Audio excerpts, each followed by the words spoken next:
శ్రీగురుభ్యో నమః. ఓం నమో బ్రహ్మాదిభ్యో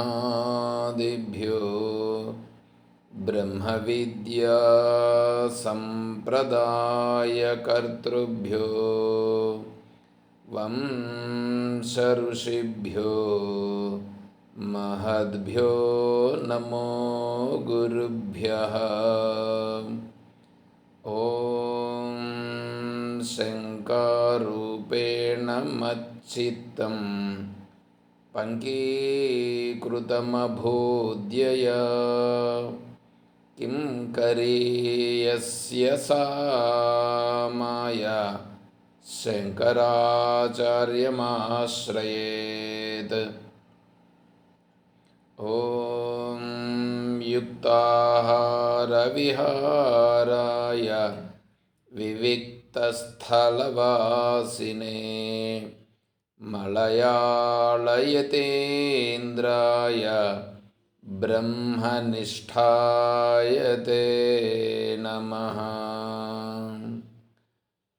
ఓం నారాయణం నమస్కృత్య నరం చైవ నరోత్తమం దేవీం సరస్వతీం వ్యాసం తతో జయముదీరయేత్. ఓం సహనా భవతు సహనౌ భునక్తు సహ వీర్యం కరవావహై తేజస్వినావధీతమస్తు మా విద్విషావహై. ఓం శాంతి శాంతి శాంతి. హరి ఓం తత్సత్.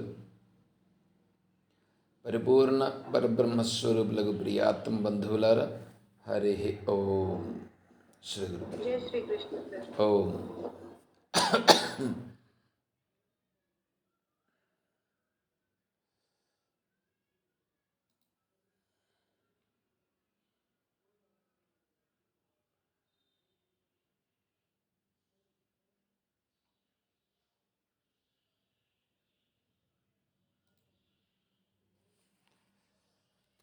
శ్రీమద్ భగవద్గీత మనం 10వ అధ్యాయంలో విభూతి యోగంలో ఉన్నాము. అందులో 4వ శ్లోకం 5వ శ్లోకం.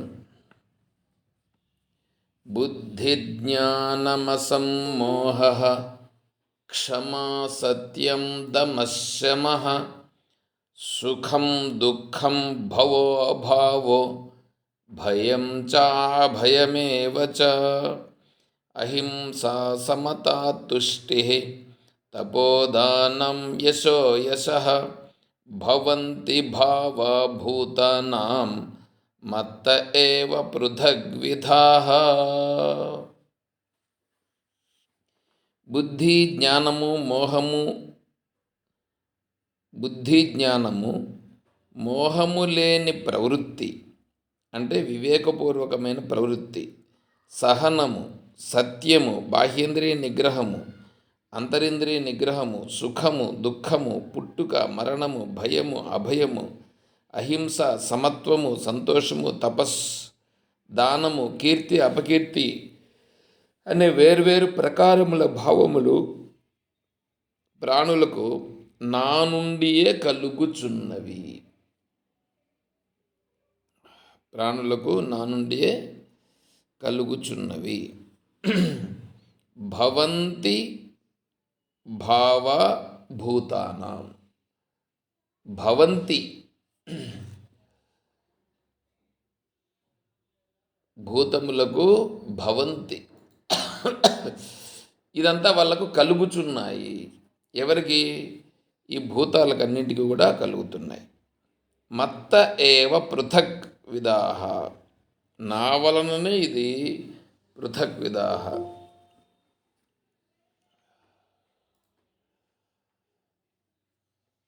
చూడండి, ఇక్కడ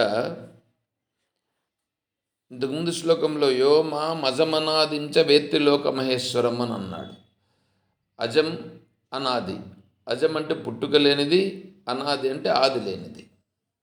పుట్టుక లేదు, ఆది లేదు. ఆత్మస్వరూపము అది పుట్టలేదు, ఆది కూడా లేదు. మనకిప్పుడు జగత్తు కనిపిస్తూ ఉంది. జగత్తు కనిపిస్తూ ఉంది. జగత్తుతో పాటుగా నేను కూడా ఉన్నాను. ఇక్కడ వచ్చిండే తంట అంతా ఏమంటే, ముందర జగత్తు బాగా కనిపిస్తూ ఉంది. ఈ విషయాలన్నీ కనిపిస్తూ మనము వాటితో భోగములను అనుభవించేదానికి సిద్ధముగా ఉంది. ఆ విషయాలతో సంబంధపడి దానివలన సుఖమును మనం పొందుతున్నాము. అందువలన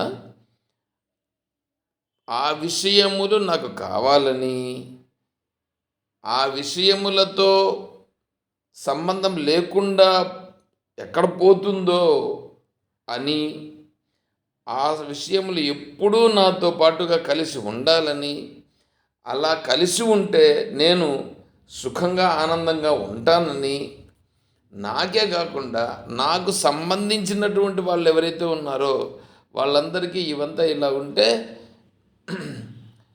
అప్పుడు వాళ్ళు సుఖంగా ఉంటారు, వాళ్ళని చూసి నేను కూడా ఇంకా బాగా సుఖంగా ఉంటాను అని మన యొక్క భావన.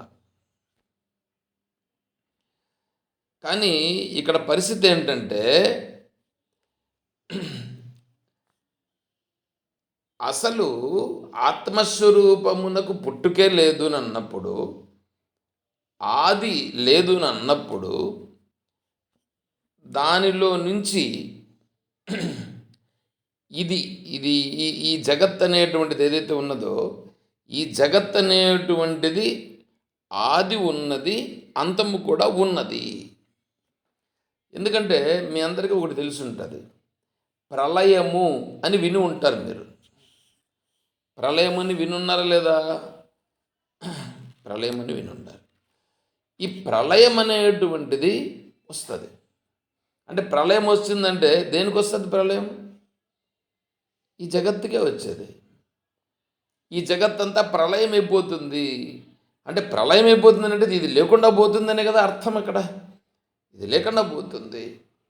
మరి నేను కూడా అది ఎప్పుడో ప్రళయం వస్తుంది, అంతవరకు ఈ జగత్తు ఉంటుంది, ఇది ప్రళయం అయిపోతుంది అంటే ఇది లేకుండా పోతుంది అని మన భావనలో ఉంది. వాస్తవం ఏమంటే, యాక్చువల్గా ఈ జగత్ అనేటువంటిదే లేదు, జగత్తే లేదు. కానీ లేని జగత్తు ఉన్నట్లుగా మనకు కనిపిస్తుంది. కనిపించడం కాదు, భావిస్తూ ఉన్నాం, అది స్పష్టంగా ఉందనే మనం చేస్తున్నాం. ఇది ఇట్లా అయ్యేదానికి కారణం ఏమిటి అంటే, మనకు సంబంధించి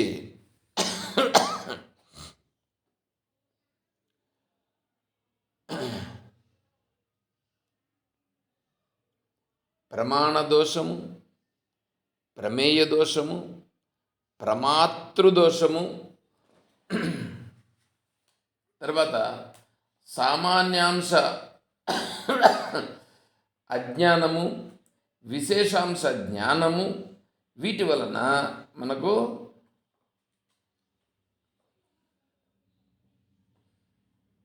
వీటన్నింటి వలన మనకి ఈ జగత్ అనేది కనిపిస్తూ ఉంది. దాన్ని చెప్తానండి, మనకు అర్థమయ్యేటట్లుగా చెప్పుకోవాలి. ముందు నీకు ఒక విషయం కనిపిస్తూ ఉంది అని అనుకోండి. ఒక విషయం అంటే కుండ కనిపిస్తూ ఉందండి. కుండ కనిపిస్తూ ఉందనంటే కనిపించే కుండను ప్రమేయము అని అంటారు. కనిపించే కుండకి పేరు ప్రమేయము. చూచే కంటికి పేరు ప్రమాణము. కంటికేమో ప్రమాణము అని పేరు. ఆడ కనిపిస్తూ ఉండే కుండకేమో ప్రమేయము అంటే తెలియబడే వస్తువు. తెలియబడే వస్తువు ఒకటి ఉంది. దానిని తెలియబడే వస్తువు ఒకటి ఉంది. తెలుసుకుంటూ ఉండేటువంటి అంటే దానిని తెలిసేటట్లుగా చేసే కన్ను మధ్యలో ఒకటి ఉంది. తర్వాత ఈ కంటి ద్వారా ఆ వస్తువు అంటే కొండని ఈ కన్నును కలిపేటువంటి ఒక ఒక దాన్ని ఏమనాలి, మీడియేటర్ లాగా ఉండేటువంటి ఒక సంబంధం అనేది ఒకటి ఉంది. అది ఒకటి ఉంది. తర్వాత ఈ మూడింటిని ఉపయోగించి తెలుసుకునేటువంటి వాడు ఒకడున్నాడు. ఇవి ఇన్ని ఉంటే అప్పుడు ఆ వస్తువు తెలియబడతా ఉంది ఒకటి. తర్వాత ఈ వస్తువుకు కుండ అనే పేరు నీకు ఎట్లా తెలుసు అని అంటే, ఏమండి ఇది టాపిక్ చాలా జాగ్రత్తగా వినాల్సిన టాపిక్. జాగ్రత్తగా విని కొద్దిగా మైండ్ని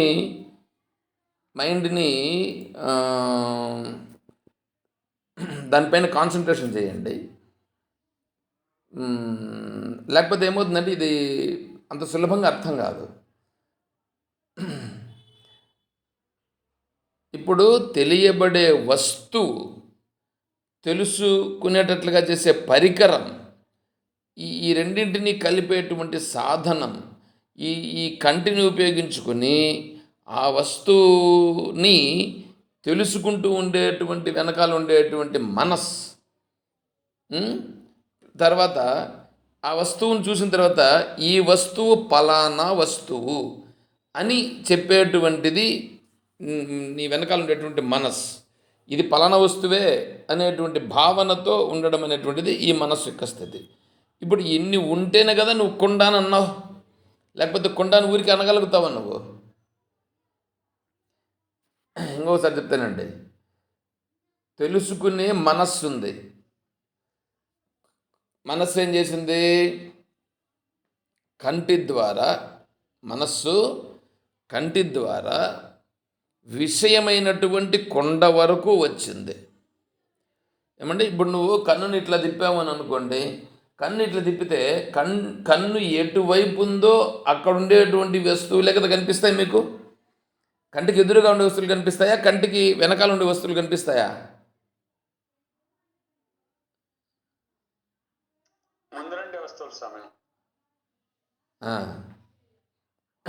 అందరికి వినిపిస్తూ ఉంది కదా?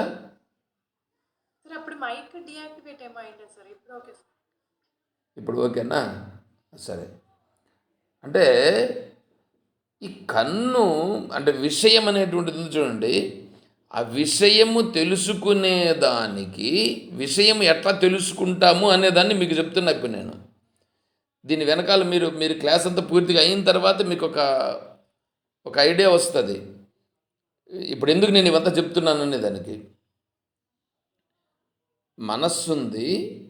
మనస్సు కంటి ద్వారా నువ్వు కన్ను తెరిచి చూస్తే కంటికి ఎదురుగా ఏదైతే ఉంటుందో అది కనిపిస్తుంది.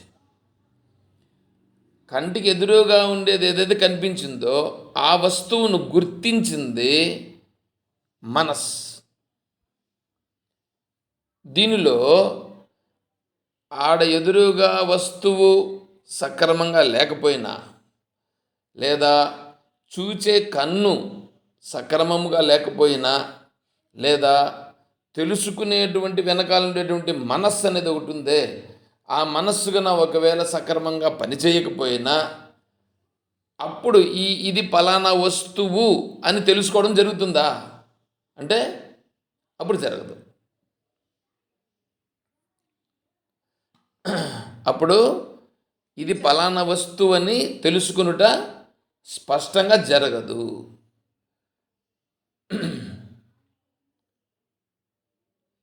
ఏమండి ఇంతవరకు క్లియర్ కదా ఇది? ఓకే. ఇప్పుడు ఇంకొకటి చెప్తానండి. ఇప్పుడు దీనిని కుండ ఆడుండేది కొండ, ఇది కొండే అని నీకు ఎట్లా తెలుసు? ఏమంటే మీరు చెప్పండి, ఎవరైనా చెప్పండి, ఇది కొండే అని మీకు ఎట్లా తెలుసు? మనం ఓ పేరు పెట్టుకున్నాం చేస్తాం ఇంత ముందేను ఆ, చెప్పుకుంటాను. మీరు చిన్నప్పటి నుంచి, మీకు బుద్ధి తెలిసినప్పటి నుండి దాన్ని కొండ అని అంటూ ఉన్నారు. వేరే వాళ్ళు అంటూ ఉంటే నువ్వు విని, ఓ వీళ్ళందరూ కొండ అని అంటున్నారు, ఇది కొండ అని మీరు నిశ్చయమైనారు. అంతేనా కాదా? అంతే కదా? అంతే. వాళ్ళు చెప్పినా వాళ్ళు చెప్పకపోయినా కొన్ని చెప్తారు, కొన్ని చెప్పరు. చెప్పనివి అంతే, అది ఒకటే కదా, అన్నీ అంతే మైండ్ లో. ఫస్ట్ ఒక్కటి చెప్తాము, ఒక్కటి చెప్పిన తర్వాత మళ్ళీ మిగతావన్నింటికి అది అన్వయం అవుతుంది. ఇప్పుడు ఇది కొండ అనేటువంటి విషయము నీ చుట్టూ ఉండేటువంటి వాళ్ళు అనడం, తర్వాత నీకు నీ నీకు సంబంధించిన వాళ్ళు కూడా ఇది కొండ అని చెప్పి చెప్పడం, ఇవన్నీ చూసి చూసి చూసి ఒక్కసారి కాకపోయినా ఒక్కసారైనా వేరే వాళ్ళైనా అది కొండ కాదేమో అని ఒకరు కూడా అనలేదు ఇంతవరకు. ఏమంటే ఎవరైనా అన్నారా? ఎవరు అనలేదు. అంటే ఆడుండేది కొండే అని అంటున్నారు. ఇప్పుడు ఇప్పుడు ఈ ఈ భగవద్గీత దగ్గరికి మనం వచ్చినాం కాబట్టి, భగవద్గీత ఏం చేస్తుందంటే, భగవద్గీత కంటే ముందు సైన్స్ సైన్స్ ఏం చేస్తుందంటే, ఆడుండేదాన్ని సైన్స్ వెంటనే ఏం చేస్తుందంటే, వెంటనే గుడ్డిగా నమ్మదు సైన్స్. సైన్స్ ఏం చేస్తుందంటే, ఆడ ఉన్నటువంటి దానిని పరిశోధన చేసి ఉన్నదానిని ఉన్నట్లుగా స్వీకరిస్తుంది. అది సైన్స్. ఎందుకంటే వేరే వాళ్ళు చెప్పేటువంటి మాటలను దీన్ని సైన్స్ విశ్వసించదు. సైన్స్ అంటేనే ఉన్నటువంటి విషయాన్ని ఖచ్చితంగా నిగ్గు తెలిచేటువంటిది సైన్స్. సరే, ఇప్పుడేంటి, ఆ సైన్స్ కూడా ఇప్పుడు ఏం చేసిందంటే, మీ మీ వాళ్ళు చెప్పినారు, ఇంకోరు చెప్పినారు అంటున్నారు కదపా, అది మాకు వద్దు, వారగా పెడదాం. ఆడ ఉండేటువంటిది ఏంది మేము చూస్తున్నామని చెప్పి వాళ్ళు దాన్ని చూస్తారు. సరే, ఇప్పుడు వాళ్ళు కూడా ఏం చేశారంటే, ఇది కొండ అని వాళ్ళు కూడా నోటితో అన్నప్పటికీ అది ద్రవ్యము అని అంగీకరించినారు. ఎదురుగా ఉండేటువంటిది కుండలాగా కనిపిస్తుంది కదా, ఆ కుండలాగా కనిపిస్తున్నది ద్రవ్యమే, కానీ ద్రవ్యము కంటే వేరే ఇంకొకటి లేదు. ద్రవ్యం అంటే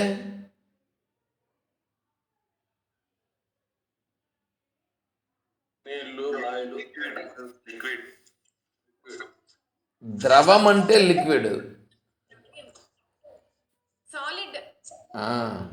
ద్రవ్యం అనంటే కొన్ని అణువులతో కలిసి ఏర్పడినటువంటిది. దాంట్లో అణువులు ఉంటాయి, నీళ్ళల్లో కూడా అణువులు ఉంటాయి. ఇప్పుడు ఇక్కడ ఏంటి, ఆ వస్తువును చూసినప్పుడు ఆ వస్తువు అనేటువంటిది అంటే అక్కడ ఏదైతే ఉందో అది అణువులతో కలిసి ఏర్పడిందే కానీ ఒక వస్తువు అనేటువంటిది లేదు అనే స్థితికి వాళ్ళు వచ్చారు. అంటే ఇప్పుడు ఏమవుతుంది, నీకు ఇంతవరకు పెట్టినటువంటి పేర్లు ఏదైతే ఉన్నాయో, అది కొండ అనేటువంటి పేరు ఏదైతే ఉన్నదో దాన్ని వీళ్ళు వచ్చి ఏం చేశారు, అయ్యా అక్కడ ఉన్నది ద్రవ్యం ఉన్నది, ద్రవ్యరాశి, అక్కడ ద్రవ్యం ఉందే కానీ నువ్వు అనుకుంటున్నట్లు అది కొండ అనేటువంటిది ఏమీ మాకు తెలియదబ్బా అని అంటారు వాళ్ళు. వాళ్ళు అనడమే కాదండి, మీరు కూడా ఒక్కసారి మీ మనస్సుతో మీరు పరిశోధన చేసినారని అనుకోండి. పరిశోధన చేస్తే ఇది కొండనా అన్నారని అనుకోండి మీరు. అప్పుడేమవుతుంది, ఆడ ఉన్నది మట్టియే కానీ వేరే లేదు. మట్టి ఒక షేప్ లాగా అట్లా వచ్చిందే కానీ నిజంగా వేరేది లేదు. అంటే ఆడ ఉన్నది మట్టియే కానీ ఇంకొకటి లేదు. ఏమండి ఇప్పుడు అర్థమైంది? అది అంతవరకు వచ్చిందా? సరే, ఇప్పుడు సైన్సే దాన్ని కుండాన్ని అంగీకరించలేదు. ఇప్పుడు మీరు కూడా కొద్దిగా పరిశోధన చేస్తే అక్కడ అది కుండ అనేటువంటి దాన్ని మీరే ప్రశ్న వేసేదానికి కూడా, కుండ అని చెప్పేదానికి నిర్ధారణ చేసేదానికి కూడా కొద్దిగా సంశయించాల్సి వస్తుంది.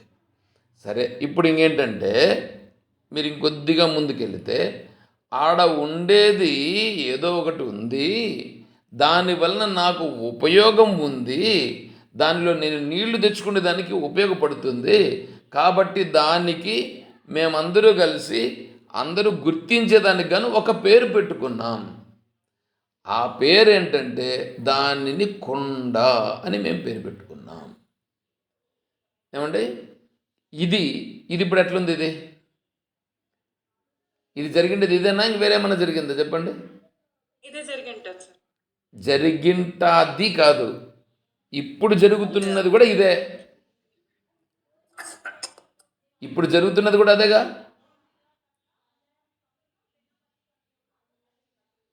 ఇప్పుడు జరుగుతున్నది అదే కదా. సార్ అంటే కుండ విషయం కాబట్టి ఆల్రెడీ మనం ఒకరు చెప్తే విన్నాం కాబట్టి మనం పెట్టినాము అనేది కొంచెం యాక్సెప్ట్ చేయడానికి కష్టం. మనం పెట్టినాము అనేది కాదు, అది దాన్ని మనమనంటే అందరూ కలిపి దానిని వాడుకునేదానికి గాను, వేరేవాడు కొండ అంటే నేను గుర్తించేదానికి, నేను కుండ అంటే కూడా వేరేవాడు గుర్తించేదానికి, అందుకోసం గాను దాన్ని పేరు పెట్టారు. ఆల్రెడీ ఇప్పుడు మేము కూడా దాన్ని అట్లా ఉండేదానికోసం దానికి ఆ పేరు పెట్టుకున్నాము అని మనం అన్నామని అనుకోండి, అదేమన్నా ఇబ్బందా? ఏం లేదు. ఇబ్బంది కాదు, ప్లస్ ఉన్న ఒరిజినాలిటీ కూడా అంతే. ఉన్న ఒరిజినాలిటీ అంతే. అంటే ఇప్పుడు ఏమైంది? కుండ అనేటువంటి దాని యొక్క అస్తిత్వానికి ఏమవుతుంది? ఇప్పుడు కుండ యొక్క అస్తిత్వం అనేటువంటిది, అస్తిత్వం అంటే ఏమిటి? ఉండడం. కుండ అనేటువంటి అస్తిత్వానికి బీజం పడినట్టు. బీజం పడినట్టే కదా సార్. ఇప్పుడు కుండ ఉంది అని చెప్పడానికి అస్తిత్వం, అంటే అది ఉంది అనడానికి ఒక సంశయం సార్. కుండ అనేటువంటిది ఇంతవరకు అది కొండే అని ఉన్నాం. అది ఇప్పుడేమైంది? అది మేము వాడుకుండేదానికి, గుర్తించుకునేదానికి కొండని పేరు పెట్టినామే కానీ వాస్తవంగా కొండ కాదు అనేటువంటిది వచ్చిందా లేదా ఇప్పుడు అక్కడ? అంటే కొండ అనేటువంటి దాని యొక్క దృఢత్వానికి బీటలు పడుతుందా లేదా? బీటలు పడుట అంటే దానికి అందరూ కొండ అన్నప్పటికీ ఇప్పుడు ఇట్లా విచారణ ఎవరు చేస్తున్నాడో వాని బుద్ధిలో ఓహో, వాని బుద్ధిలో ఇప్పుడు ఏమవుతుందంటే ఇది కొండ అని అంటున్నారే కానీ నిజంగా కొండ కాదు అని రెండోది వచ్చిందా లేదా వీడికి? రెండవది వస్తుంది. అంటే ఇంతవరకు కొండ అంటూ ఉన్నటువంటిది ఇప్పుడు ఏమైందంటే ఆ కొండ అనేటువంటి దాని యొక్క ప్రాధాన్యము కొంచెం తగ్గుతూ వస్తూ ఉంది. కొండ అనే దాని ప్రాధాన్యం తగ్గుతూ ఇంకొకటి ఏదో ఉంది అనే దాని ప్రాధాన్యం పెరుగుతూ ఉంది. పెరుగుతుందా లేదా? పెరుగుతుంది. నువ్వు ఎంత బాగా ఇక్కడుండేటువంటి మట్టిని, ఆడుండే ద్రవ్యమును నువ్వు ఎంత బాగా స్టడీ చేయగలిగితే అంత కొండ యొక్క ప్రాధాన్యం తగ్గిపోతుంది. ఆడు నువ్వు పట్టుకొని చూసి మట్టియే ఇది అని నువ్వు దృఢమైపోయినావు అని అనుకోండి, అప్పుడు దాన్ని ఏమంటావంటే ఇది కొండ అనే దాని ప్రభావాన్ని నువ్వు, దానికి చాలా వాల్యూ తగ్గిపోతుంది. వాల్యూ తగ్గిపోతుందంటే కొండకు వాల్యూ తగ్గిపోతుందని నేను చెప్పట్లేదు. కొండ అనే మాటకు వాల్యూ తగ్గిపోతుంది. కొండ అనే మాటకు, వస్తువుకు చెప్పట్లేదు నేను. కొండ అనేటువంటి మాట, కొండ అనేటువంటి దాన్ని ఏమంటారు, కొండ అనేటువంటి నోట్ల నుంచి వచ్చేటువంటి శబ్దము, శబ్దానికి సంబంధించినటువంటి అర్థము, శబ్దము అర్థము రెండు ఉన్నాయండి.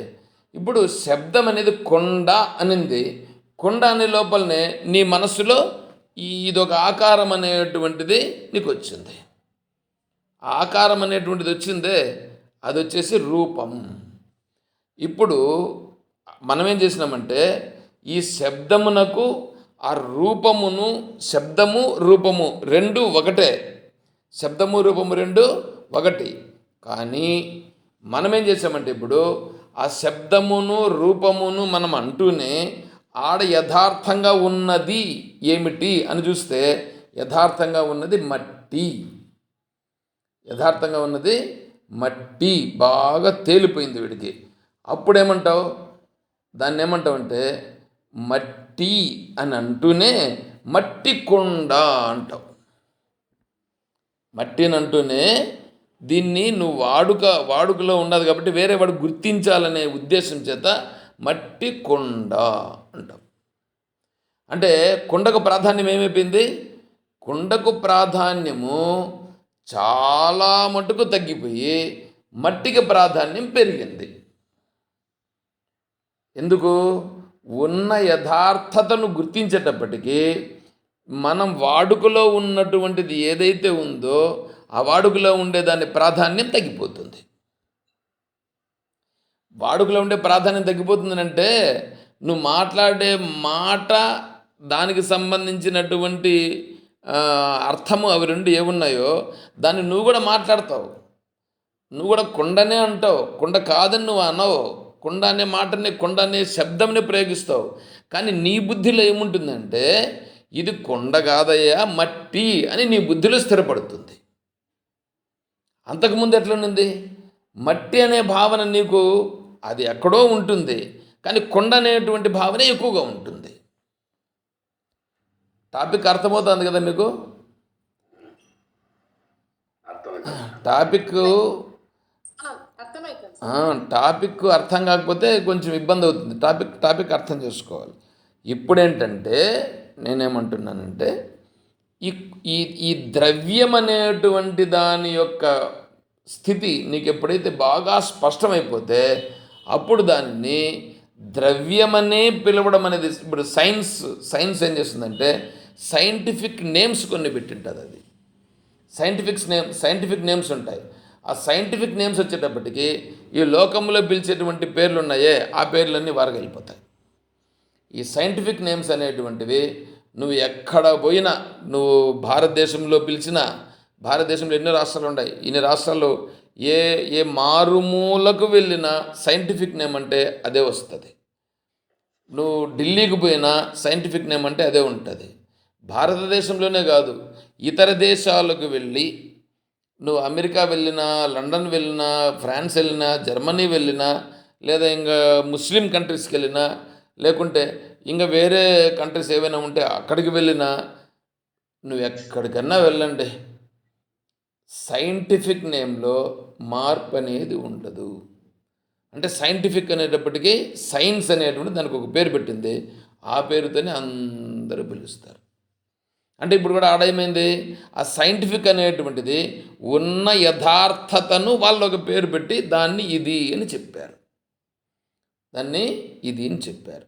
అంటే ఇప్పుడు ఈ వాడుకలో ఉండేటువంటి భాష ఏమైంది, అక్కడ వాడుకలో ఉండేటువంటి భాష పోయి దానికి ఇప్పుడు వేరేది ఒకటి వచ్చింది, అంటే సైంటిఫిక్గా నిర్ధారణ అయినటువంటి పేరు వచ్చింది. అంటే వాళ్ళు సైన్స్ చేత నిర్ధారణ చేసుకున్నారు. శాస్త్రం ఏం చేస్తుంది అంటే సైన్స్ కంటే ఇంకా కొద్దిగా ముందుకు వెళుతుంది. సైన్స్ కంటే కూడా ఇంకా ముందుకి వెళుతుంది.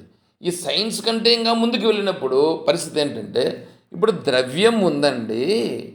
ద్రవ్యం అంటే ఏమి? ఇప్పుడు మట్టి కణములు, అదేవిధంగా వాయువులో ఉండేటువంటి వాయువు యొక్క కణములు, అంటే ఆక్సిజన్ కానీ కార్బన్ డయాక్సైడ్, కార్బన్ కానీ, ఆక్సిజన్ కానీ, నైట్రోజన్ కానీ, హీలియం కానీ, ఇవంతా ఏవేవైతే ఉన్నాయో మూలకాలు, ఆ మూలకాలన్నీ అణువుల రూపంగా ఉంటాయి. ఈ అణువుల రూపంగా ఉన్నటువంటివన్నీ ఏవైతే ఉన్నాయో అవన్నీ కూడా ఎక్కడి నుంచి వచ్చినాయి, ఎలా వచ్చినాయి అని ఇప్పుడు దానిపైన పరిశోధన. దానికి సైన్సు పరిశోధన చేస్తుంది, కానీ వేదం ఏం చేస్తుందంటే అది ఎట్లా వచ్చిందని చెప్తుంది. అది ఎట్లా వచ్చిందనేటువంటి దాన్ని చెప్తుంది. అది వేదం. సరే, ఇప్పుడు వేదం ఏం చెప్తా ఉందంటే, ఇప్పుడు మామూలుగా పంచమహాభూతాలు ఉన్నాయి అంటే ఆకాశము, వాయువు, జలము, అగ్ని, భూమి. ఆకాశము, వాయువు, అగ్ని, జలం, భూమి, 5 ఉన్నాయి. ఈ 5 ఏర్పడినటువంటి విధానాన్ని చెప్తుంది. పంచీకరణం గురించి చెప్తుంది. పంచీకరణము ద్వారా నీకు ఇప్పుడు ఈ స్థూలమైనటువంటి ఈ జలము కానీ, అగ్ని కానీ, భూమి కానీ, నీకు శరీరానికి తగులుతుండేటువంటి వాయువు కానీ, ఈ ఖాళీ ప్రదేశంగా కనిపిస్తున్నటువంటి ఆకాశము కానీ, ఆకాశం కూడా ఖాళీ ప్రదేశంగా ఏర్పడినటువంటిదే కానీ ఆత్మ ఖాళీ ప్రదేశము కాదు. మీరు గుర్తించండి, ఆత్మ ఖాళీ ప్రదేశం కాదు. ఆకాశము ఖాళీ ప్రదేశం అవుతుంది, ఆత్మ ఖాళీ ప్రదేశం కాదు. ఆత్మ అనేటువంటిది వీటన్నింటికి అంటే ఆకాశానికి, వాయువుకి, అగ్నికి, జలమునకు, భూమికి, వీటన్నింటికి కూడా అది ఆధారముగా ఉంటుంది. అది ఆధారంగా ఉండి ఇవి పైన ఉండేటువంటివన్నీ కూడా దాని ఆధారముతో నిలబడి ఉన్నవి, దాని ఆధారంతో నిలబడి ఉన్నాయి. సరే, ఇప్పుడు దీన్ని ఇప్పుడు ఏమంటున్నామంటే, అంటే ఇది ఇప్పుడు వేదం చెప్తున్నటువంటి విషయం చెప్తున్నా నేను. అంటే ఈ ఈ పంచమహాభూతములనేటువంటివి సూక్ష్మ పంచమహాభూతాలు ఉండి దాని నుంచి పంచీకరణం చెంది ఆ పంచీకరణం ద్వారా స్థూల పంచమహాభూతాలై ఆ స్థూల పంచమహాభూతాల నుండి ఈ సకల జగత్ అనేటువంటిది ఏర్పడింది. ఇప్పుడు అవి ఎక్కడి నుంచి వచ్చినాయి ఏంటంటే సూక్ష్మ పంచమహాభూతములు ఉన్నాయి కదా, అంటే శబ్దస్పర్శ రూపరస గంధాది విషయాలు ఇవి ఉన్నాయి కదా, అవి ఎక్కడి నుంచి వచ్చినాయి అనేటప్పటికీ దానికి కూడా వెనుకకు వెళ్ళి దానికి వెనకాల ఉండేటువంటి ఇంకా ఆత్మస్వరూపమును గురించి తెలుసుకోండి. అంటే ఆత్మస్వరూపం గురించి చెప్తుంది. ఆత్మస్వరూపము నుంచి ఇవన్నీ వచ్చినవి, ఆత్మస్వరూపం నుంచి వచ్చినాయి కానీ వీటంతటి ఇవి సహజంగా ఏర్పడినవి కాదు. అంటే వీటి నుండి ఇవి సహజంగా ఏర్పడినవి కావు. అంటే ఇప్పుడు ఏమైంది, ఇవన్నీ కూడా ఎక్కడి నుంచి వచ్చినాయంటే ఆత్మస్వరూపము నుంచి వచ్చినాయి. మీరు వెంటనే మళ్ళీ ఇక్కడ ఒక ప్రశ్న వేయొద్దండి ఇప్పుడే. ఏంటంటే ఆత్మస్వరూపము నుంచి ఇవన్నీ వస్తే ఆత్మస్వరూపం వీటన్నింటి పుట్టుకకు కారణమవుతుంది కదా. ఆత్మస్వరూపం నుంచి ఇవన్నీ పుడతాయా, ఆత్మస్వరూపము వేరే దానికి జన్మనిస్తుందా అని అంటే ఆత్మస్వరూపము నుండి ఏది పుట్టదు, అది దేనిని తీసుకోలేదు. అంటే ఇప్పుడు ఏంటంటే ఆత్మస్వరూపం నుంచి ఏది రాదు, ఆత్మస్వరూపంలోనికి ఏది వెళ్ళదు.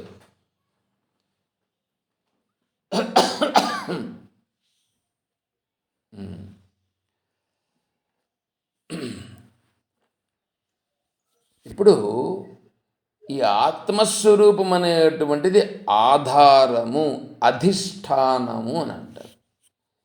అధిష్టానం అని అంటే ఇప్పుడు మిమ్మల్ని ఒకటి అడుగుతాను, చెప్పండి. మీ శరీరము మీరున్నారు కదా, మీ శరీరము తిరుగుతూ ఉంది కదా, మీ శరీరం తిరుగుతూ ఉందా లేదా? మీ శరీరము తిరుగుతూ ఉంటే మీ శరీరం అంతటా శరీరమే లేచి తిరుగుతూ ఉందా? లేదు, స్వరూపం ఆధారంగా తిరుగుతుంది. చెలివనే చెప్తాంటే వింటాం. తెలివి అనే ఉమ్. అది చెప్పినట్టు బాడీ ఉండాలి. ఆ, అంటే వెనకాల ఉండేటువంటిది ఏది ఉందో అది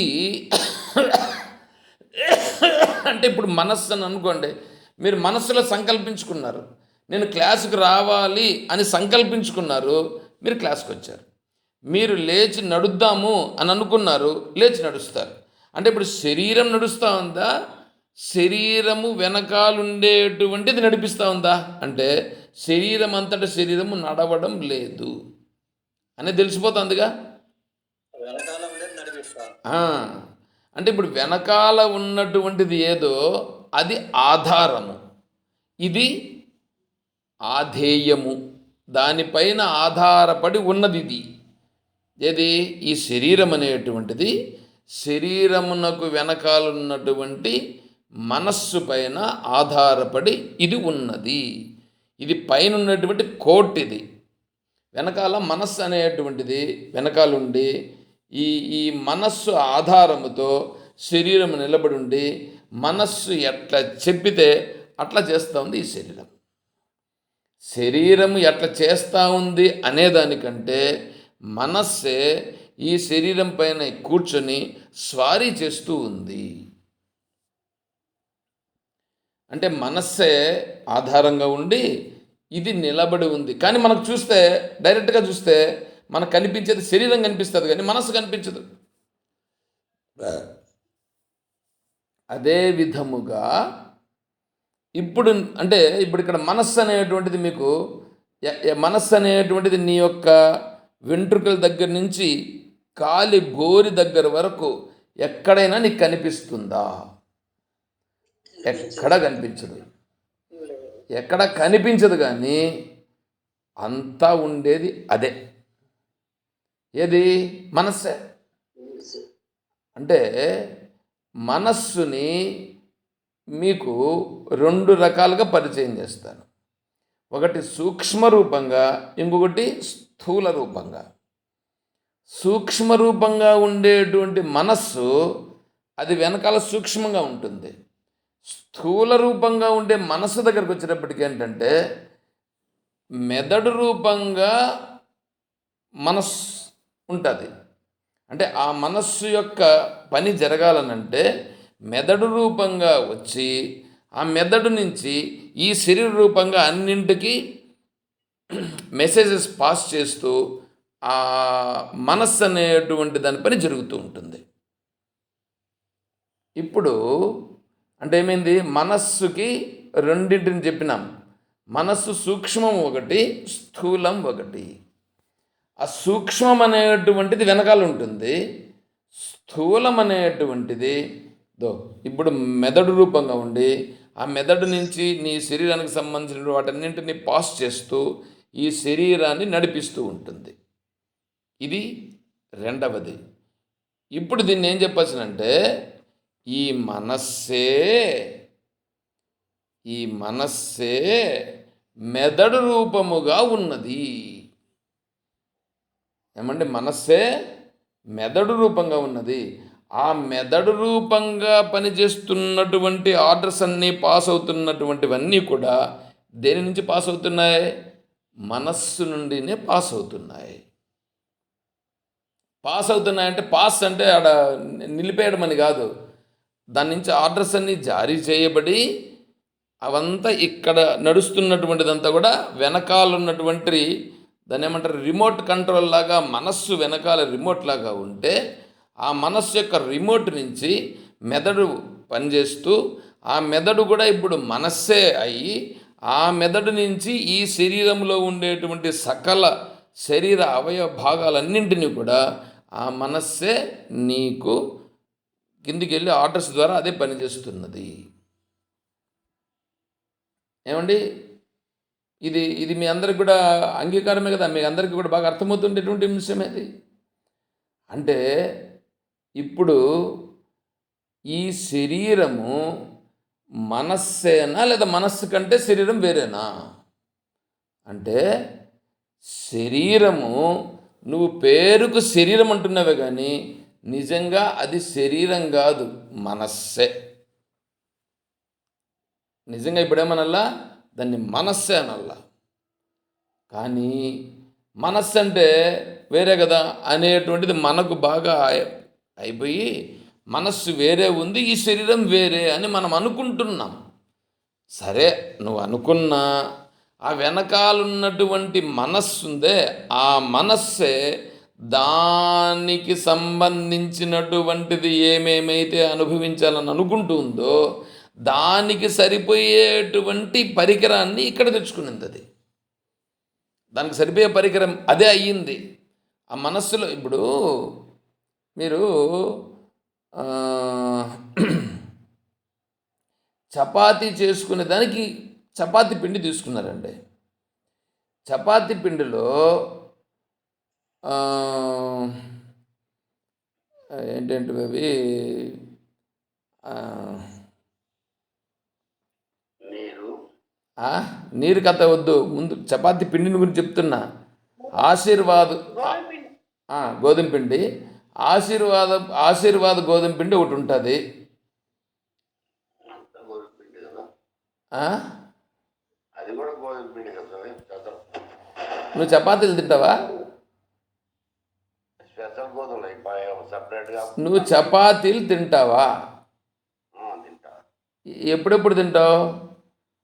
రోజు రాత్రిపూట అదే. సరే ఉండు.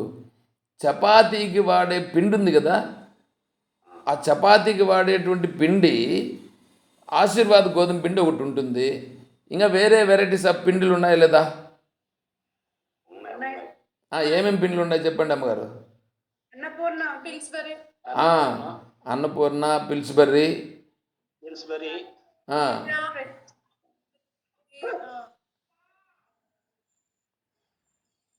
దాంట్లో 2-3 రకాలు, అంటే దాన్ని ఏంటంటే మొక్కజొన్నలతో కూడా కలిసి ఉండేటువంటి పిండి కూడా ఒకటి ఉంది.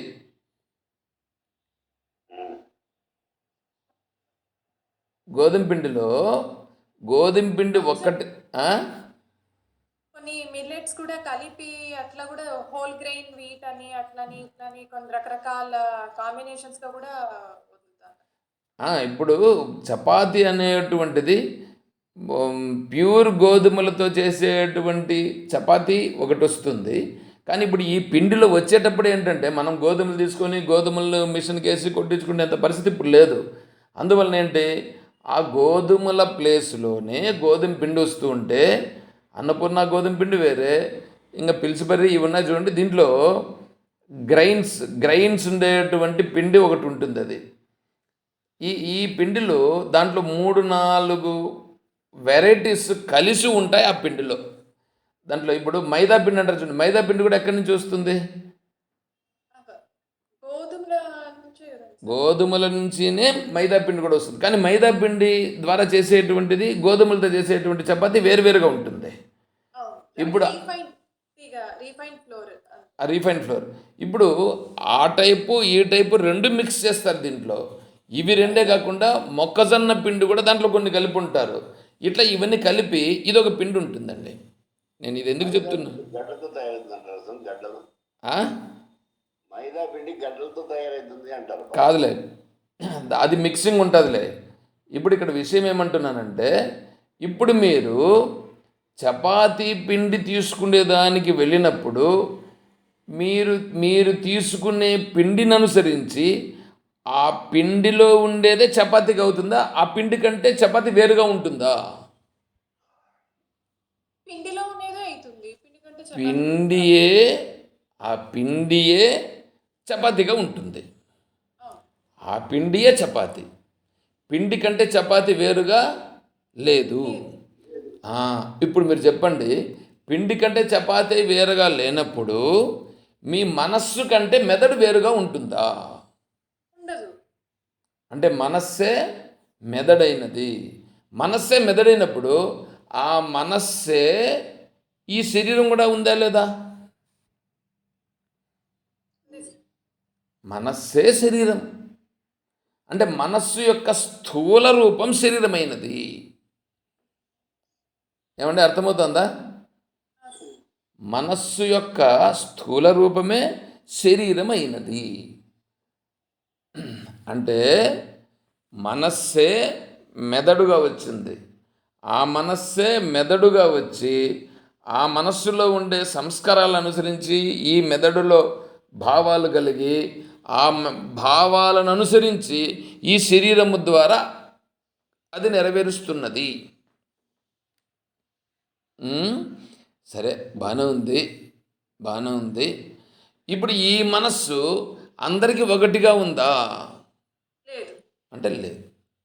ఎందుకంటే ఒక్కొక్కరు తీసుకున్న పిండి ఒకటి వేరు వేరే, వాళ్ళ పిండి వాళ్ళది. అంతేగాని నా పిండి నేను వేరే పిండి తీసుకున్నాను, నువ్వు వేరే పిండి తీసుకున్నావు. ఒకవేళ నేను కూడా అన్నపూర్ణను తీసుకొనొచ్చు, మీరు కూడా అన్నపూర్ణ తీసుకొనవచ్చు.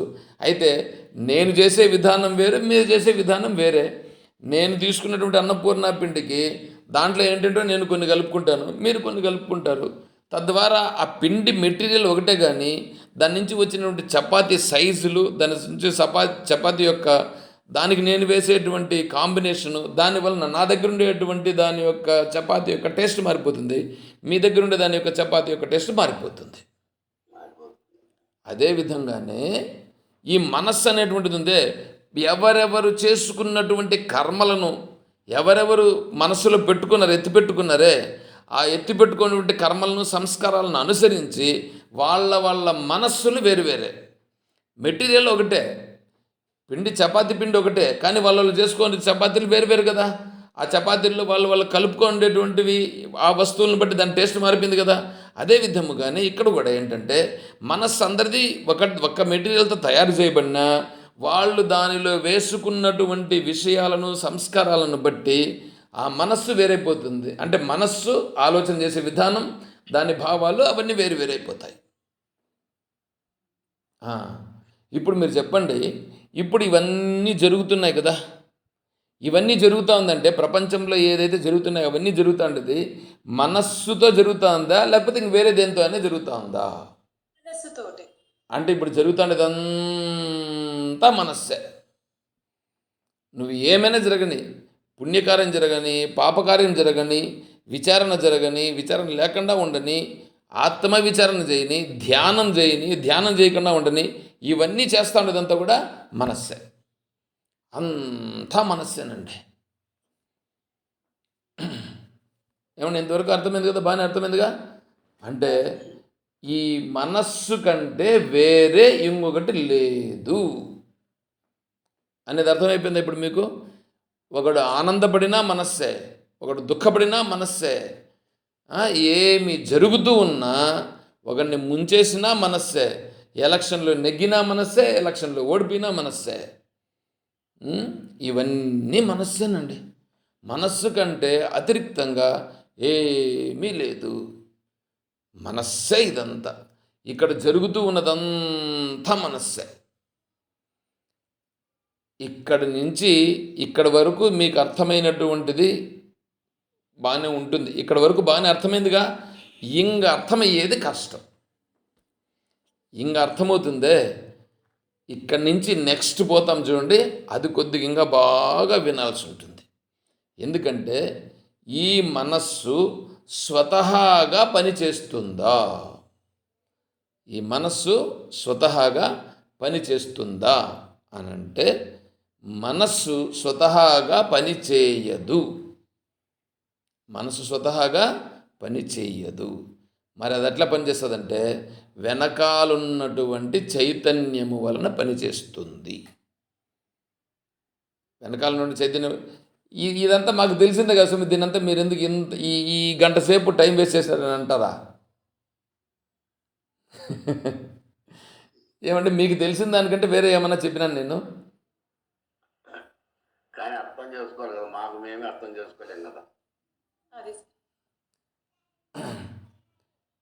నాతో ఉన్న కనురెప్పనే నేను చూడలేనివాడిని. ఇన్ని విషయాలు తెలుసుకోలేదు. తెలిసి ఉన్నా తెలియనట్టే ఉంటుంది.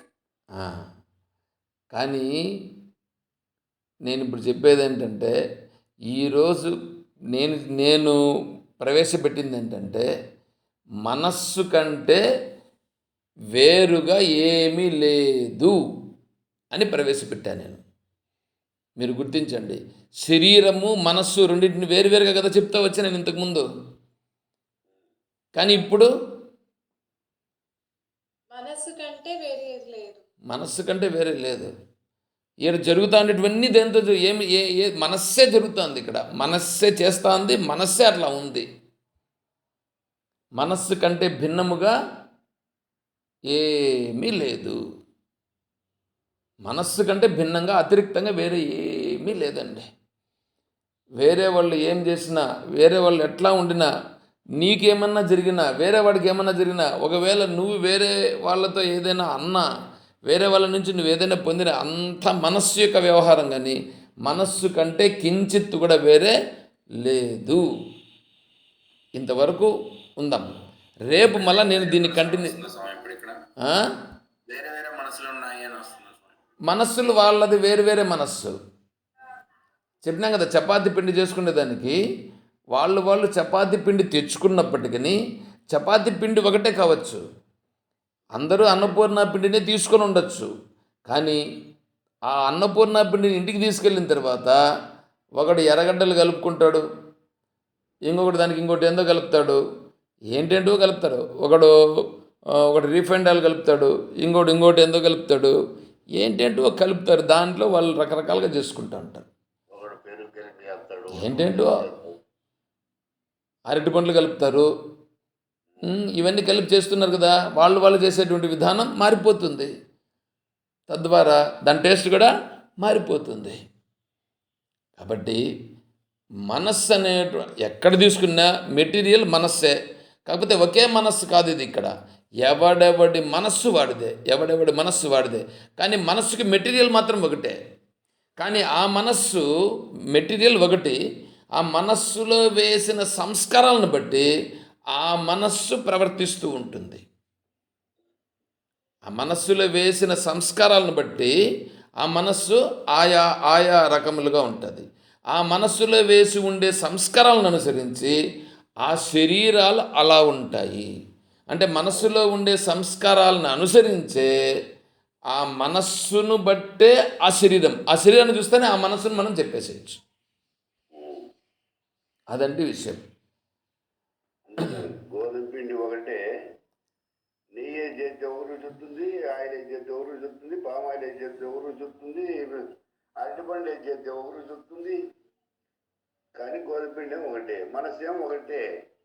ఇది చేసుకుంటే సంస్కారాలను బట్టి మనసు మాట్లాడుతుంది. ఎవరి మనసు అందవుతాను.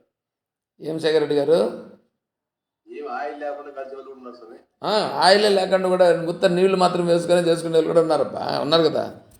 నేను ఆయిల్ లేకుండా తను తినేది. మంచిది. సరే, ఇప్పుడు అర్థమైంది కదా.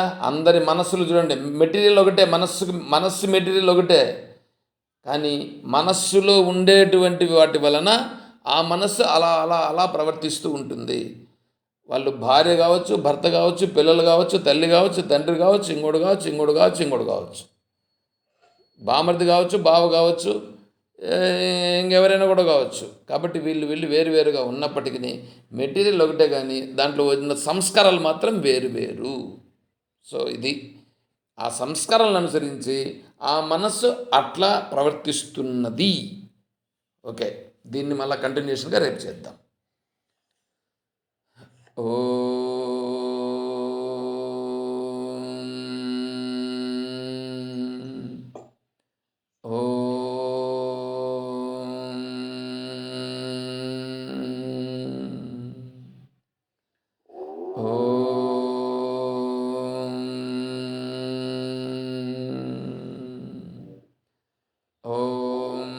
असतो मा सद्गमय, ॐ तमसो मा ज्योतिर्गमय, ॐ मृत्योर्मा अमृतं गमय, ॐ शान्तिः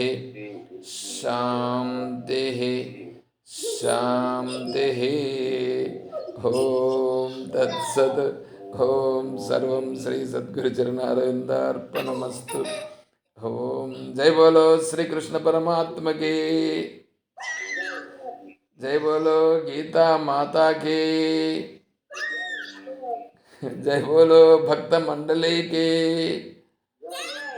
హర నమః పార్వతీపతయే. జై సీతారాం.